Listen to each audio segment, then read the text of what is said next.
Hi, so many women they remain behind in the workplace.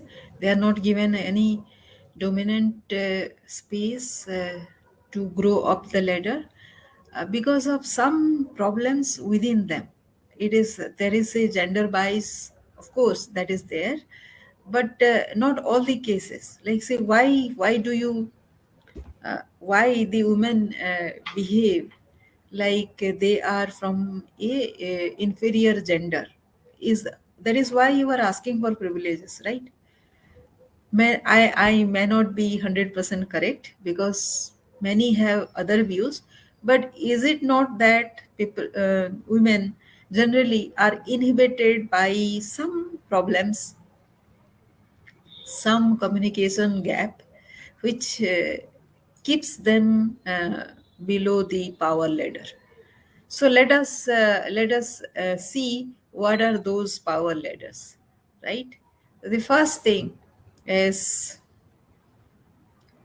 dangerous. These are very dangerous. This is Sangeeta, and let me unveil what are the seven gaps that one a lady has.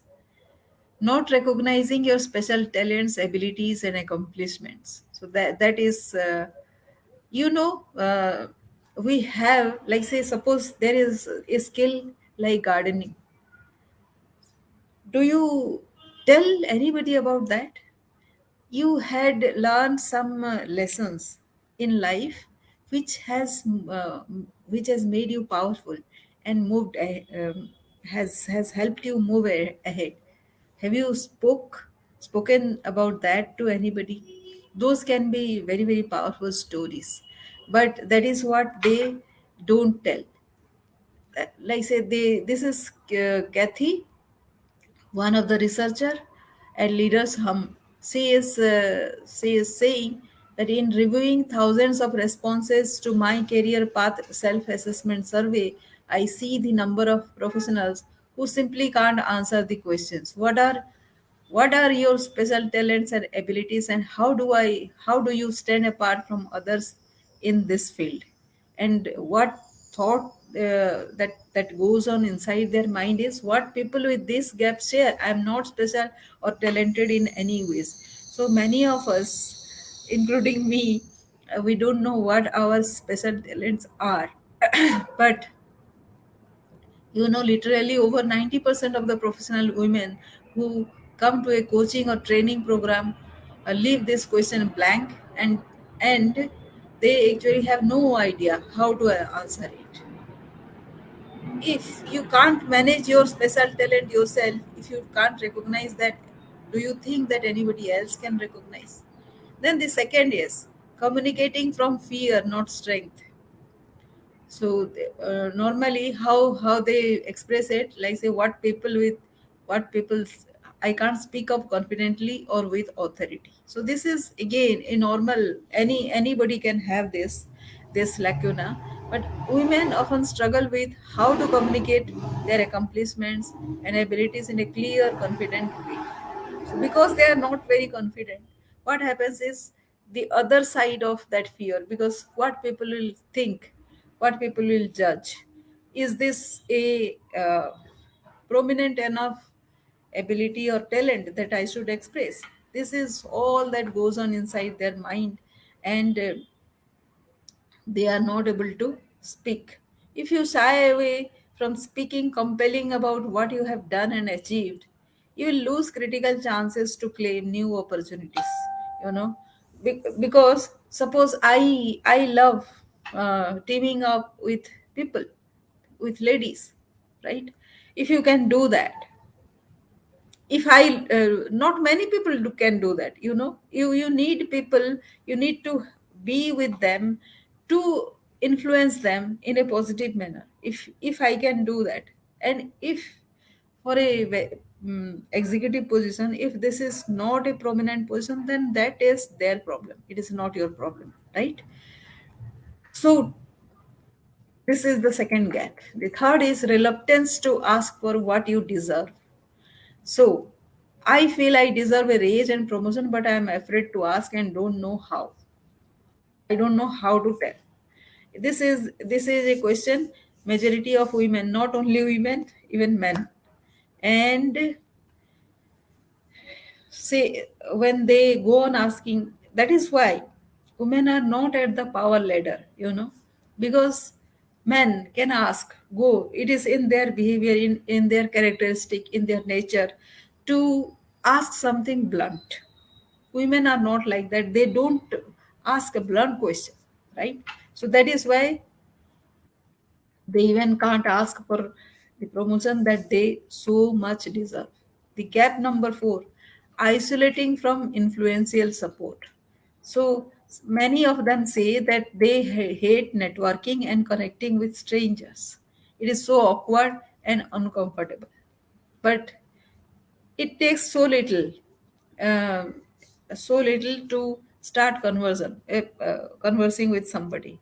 Of course, I myself is a very very introvert and I hardly speak. But if you don't speak, you can listen to a conversation with interest, because your body language also is conversing. That also gives away that you are interested. Anybody, whoever you are speaking to or listening to, they are enthused by your interest and the way you are expressing your interest in whatever they are saying. In between, you might be asking questions. So questions should not be, because you are trying to know, you are admiring that person for whatever they are. That is a huge ability to network, to build a relationship with. So all the time, if you, like, say, it is not any good to go on speaking, chattering without listening to what the other person is saying. So it is a hugely good quality if you can listen to that. Our this the gap number 5 is, it is unfair. Like, say, they can't say stop, even if they are troubled with it. So uh, when asked about the questions about raise their hands if they have ever experienced or witnessed behavior that they feel is unfair, unethical, or worse, whether they have experienced anything that they didn't feel right. 99% of women have experienced that in some form or other. But did they express that it was not good? Did they express that it was not according to what they were wishing? No. Like, say, 99.5% will say that they haven't, even if they feel deeply uncomfortable or afraid, right? The sixth one is losing sight of the thrilling dream. Women by nature are so compromising and so very accommodating that they forget their dreams.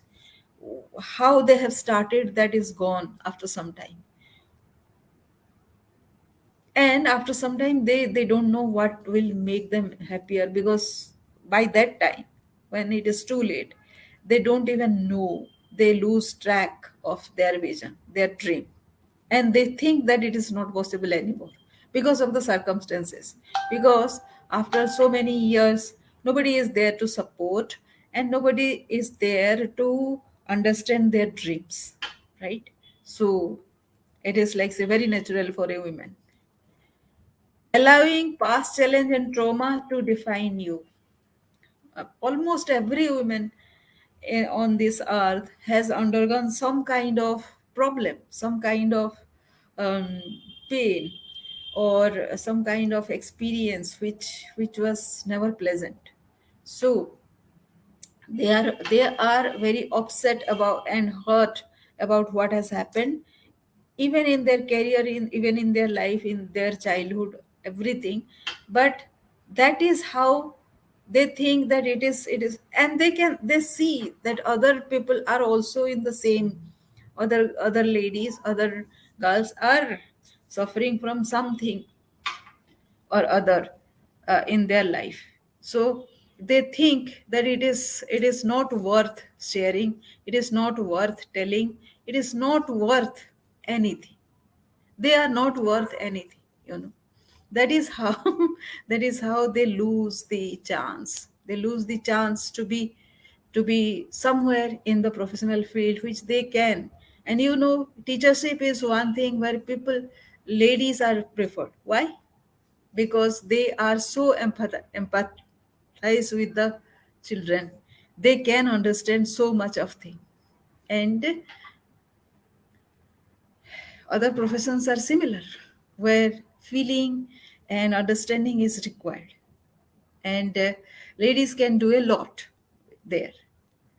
So, hope this gives you some insights about how you treat your fellow being who are women.